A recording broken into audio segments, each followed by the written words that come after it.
on today's episode, we are heading to the Philippine Embassy, Lebanon. Anong meron ngayon? Human Night Boot. Ngayon, ang overseas voting guys, itong araw na ito mag-uumpisa na. So, pupunta tayo ng embahada at tayo ibubuto na. Yes guys! April 10 ang umpisa guys ng overseas voting. So kung kayo ay rehistradong botante sa mga bansa kung nasaan kayo man naroroon, ay maaari na kayong bumoto. Pwede tayong pumunta sa ating mga consulate, embassies to cast our vote. Yan, good luck guys sa ating mga ibubuto na kandidato. Sana tayong lahat vote wisely guys. Yes, vote wisely.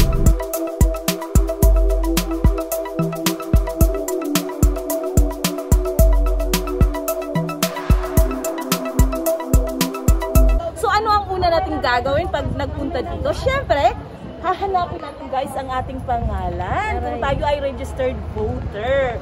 Kasi hindi pwede ang flying voters guys. So, i-check natin ngayon ang ating pangalan dito. Kung nandito nga tayo at pwede tayong bumoto.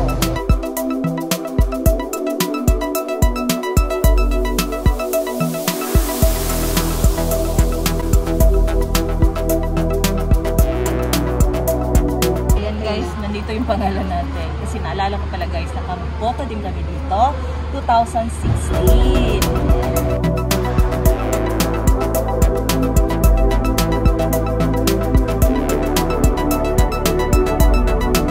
Kailangan pagdating natin dito sa embahada guys, bago tayo bubuto titingnan muna natin yung ating mga pangalan.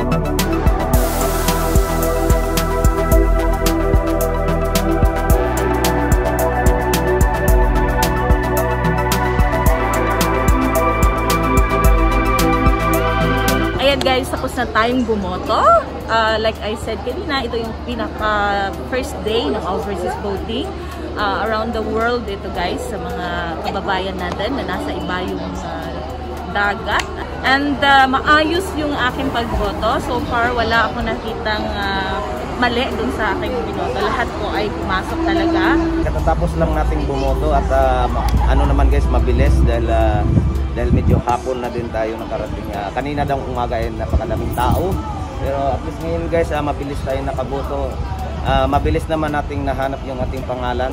So kailangan talaga natin ng ID guys sa mga bubuto pa para ma-verify na ikaw talaga yung nakapangalan doon. Pagkatapos yung bumoto guys, makikita niyo man sa machine mayroong resibo na lalabas.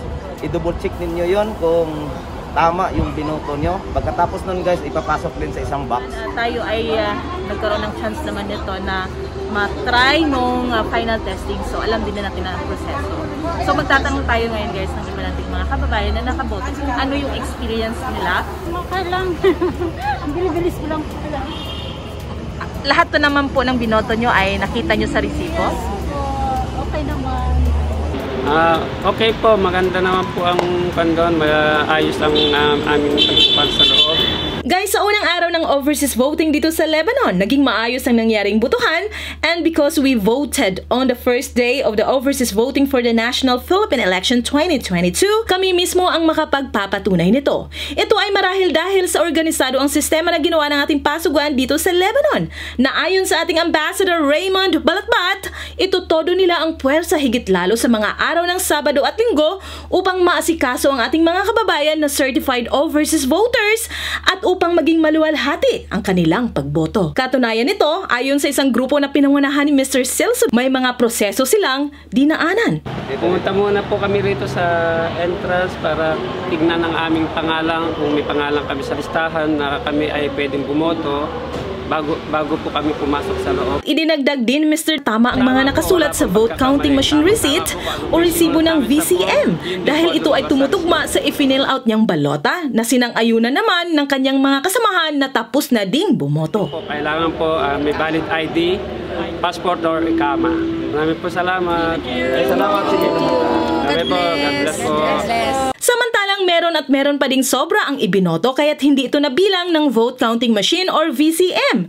Kahit sa mga hindi pa nakapag-cast ng vote, iba yung pag-iingat ang inyong dapat gawin, higit lalo sa pag-shade ng balota upang ang inyong mga boto ay hindi masayang. At sa mga nagtatanong naman dyan kung merong libreng shuttle buses para makaboto, pakicheck ang FB page ng ating embahada at i-fill out ang survey form. Makikita dyan ang mga designated locations katulad ng Tripoli, Zahali, Antillas at Tara, Asrafea at Hamra, Tir at Saida, at mga petsa kung kailan, mayroong April 17, 24 at 30 at sa 8 ng Mayo taong kasalukuyan. This will serve as your preferences kung kailan ninyo naisin na bumoto at kung isa kayo sa nahihirapan sa mode of transportation. Panghuli, ang paglaan ng oras para makaboto ay isang sakripisyo na maituturing para sa ating bayan. Kaya't halina't bumoto dahil bilang Filipino, tungkulin at karapatan natin ito. Guys, paalala sa ating mga kababayan dito sa Lebanon sa hindi pa bumoto. Ayan, maraming hakbang dito sa pagboto, guys. Una, hanapin ang pangalan sa Certified List of Overseas Voters or CLOV. Ito po yung nasa bungad na bungad. Pangalawa, ipakita ang valid ID sa poll clerk. Ito po ay sa loob na, guys. Pagdating nyo sa loob, magdala kayo ng mga ID nyo para nagpatunay na kayo talaga yung buboto. And then, pagkakuha ng secrecy folder, baluta at marking pen, i-shade sa baluta ang bilog katabi ng pangalan ng napiling kandidato. Huwag po kayong magkamali at dapat tama po yung pag-shade ninyo. Huwag po tuldok para po mabasa ng VCM or vote counting machine. Ipasok sa vote counting machine o VCM ang balota, tiyakin na tama ang nasa vote receipt. So pagkapasok po, antayin po saglit at mayroon pong lalabas na resibo. Check po muna, huwag pong magmadaling lumabas para makita po ninyo kung tama po ang inyong binoto. Yun po. At paalala, bawal kuhanan ng litrato ang balota at vote receipt. So alam naman po natin tayong mga Filipino, selfie is life. Pero sa pagkakataon pong ito, ang pagboto po natin ay dapat hindi po dating kuhanan ng litrato.